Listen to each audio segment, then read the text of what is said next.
The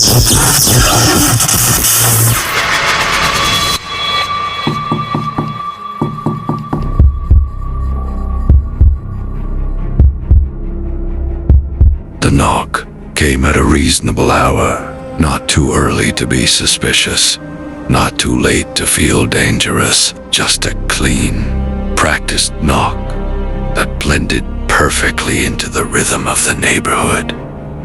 Outside the door stood a man in brown. The color was familiar, reassuring, the kind of uniform that told you everything was normal, that life was still following its routine. He held a package, or at least something shaped like one, and in that moment, the house made its first mistake, because danger rarely announces itself as danger. It introduces itself as something ordinary. In America, uniforms carry weight. They represent order, trust, and predictability. A delivery driver doesn't feel like a stranger. He feels like part of the background of daily life. We wave at them from windows. We track their routes on apps. We complain when they're late, never when they arrive. And that familiarity is exactly what made this crime possible. The man outside the door wasn't just pretending to deliver a package. He was delivering a lie, carefully wrapped in routine. Witnesses would later describe him as calm, polite, unhurried. He didn't rush the interaction, because rushing raises alarms. Instead, he spoke with the confidence of someone who belonged there, someone who had knocked on thousands of doors before. His posture was relaxed, his voice steady, and when the door opened, the space between safety and chaos collapsed into a single step forward. Investigators would later say this wasn't impulsive. This wasn't a moment of desperation. This was rehearsed. The uniform was clean, the timing deliberate, the location chosen not for convenience, but for vulnerability. This was someone who understood human behavior better than most people understand themselves. He knew that fear comes from the unexpected, not the familiar. And so he disguised himself as something people never fear, until it's too late. Once inside, the illusion shattered quickly. The tone changed. The body language shifted. The uniform that once promised safety became irrelevant, because uniforms only protect when everyone agrees on the lie they represent. Victims later said the most disturbing part wasn't the weapon or the threat. It was the moment they realized they had invited the danger in themselves. That realization lingers longer than fear. It becomes guilt, confusion, self-blame. And that psychological damage doesn't disappear when the criminal leaves. As news spread, a pattern began to emerge. This wasn't the first time someone had used a delivery uniform to bypass suspicion.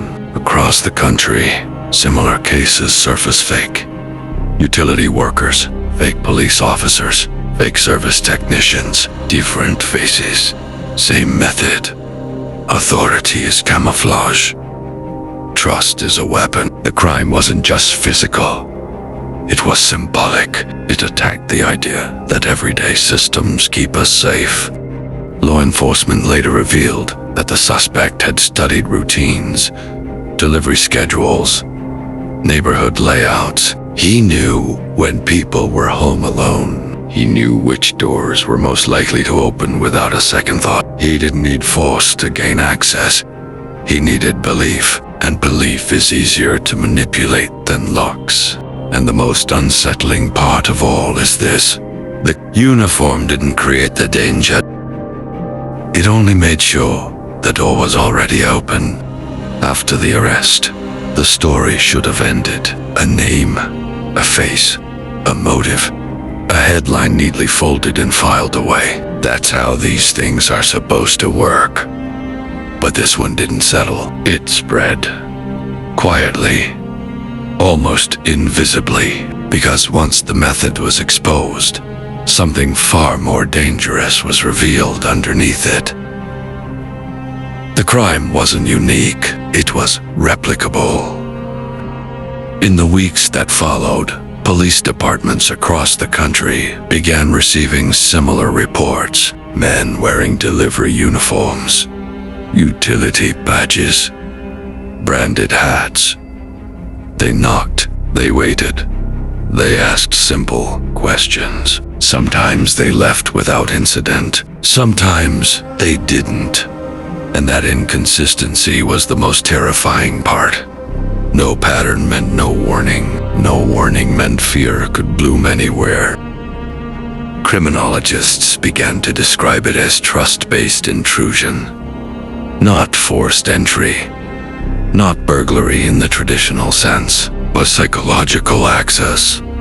Entry granted by assumption, by habit, by the invisible agreement that society makes every day in order to function. You assume the uniform is real.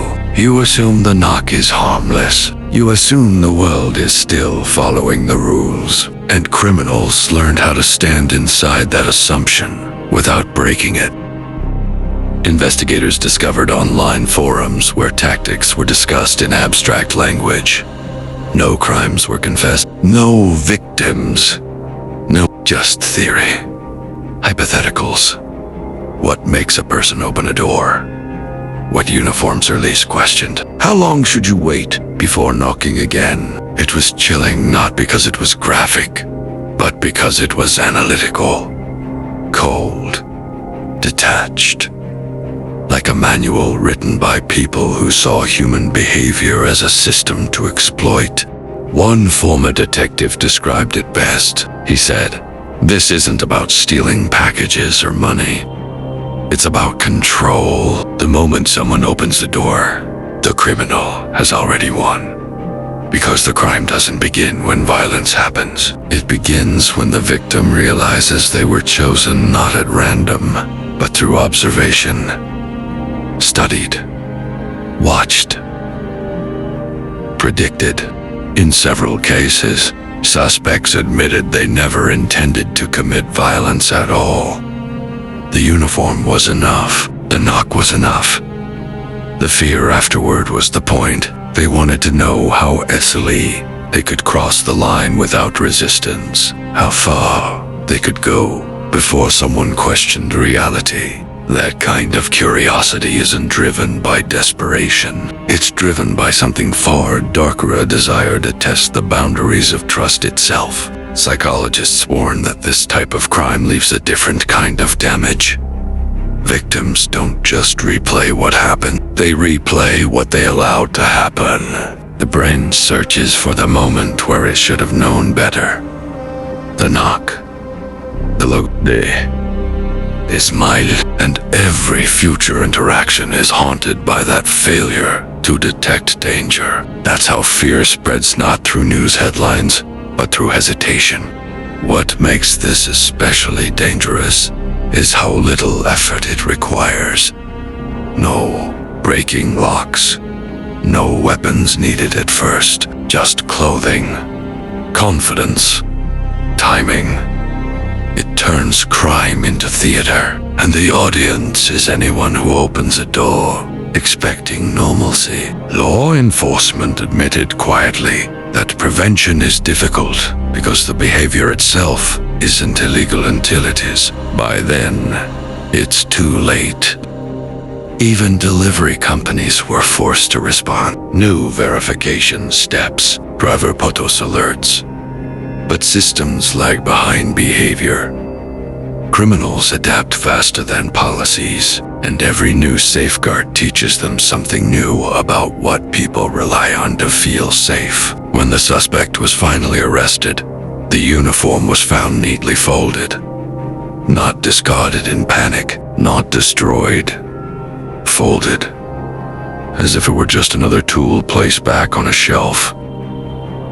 Investigators said that detail mattered. It suggested detachment. Control. A person who didn't see the uniform as clothing, but as a key. Something to be reused. Something that worked. The truth is unsettling. We don't trust uniforms because they're verified. We trust them because they're familiar, and familiarity dulls fear. It shortens reaction time. It tells the brain to relax. Criminals don't fight fear head-on anymore. They walk around it. They dress like it doesn't apply to them. At first, no one announced it. There was no official warning, no emergency broadcast, no statement telling people to stop opening their doors. It happened quietly, in pauses, in the way people hesitated before answering a knock, in the way porch lights stayed off a little longer, in the way curtains moved but doors didn't. Fear didn't arrive screaming. It settled in like a habit. Neighborhoods that once prided themselves on friendliness began to feel unfamiliar. Delivery notifications became moments of tension instead of convenience. People wired, watching from behind blinds, replaying instructions in their heads. Did the app say they were here? Was that the right uniform? Is this normal? The simple act of receiving a package became a psychological test. In one case, a delivery driver was detained by residents before police arrived. He had the right uniform, the right truck, the right package. But none of that mattered. The community had already decided that safety meant controller. That moment revealed something unsettling. When people lose faith in systems, they replace them with instinct, and instinct is rarely fair. What spread next wasn't crime. It was suspicion. People began recording everything. Doorbell cameras multiplied, group chats filled with screenshots and warnings. Did anyone else see this guy? Is this legit? Faces were shared. Assumptions followed. Innocent workers were questioned. Some were chased away. Trust didn't just break, it fractured unevenly, cutting people who had nothing to do with the crime at all. Communities began locking down emotionally. Neighbors stopped checking on each other. Unexpected knocks are ignored completely.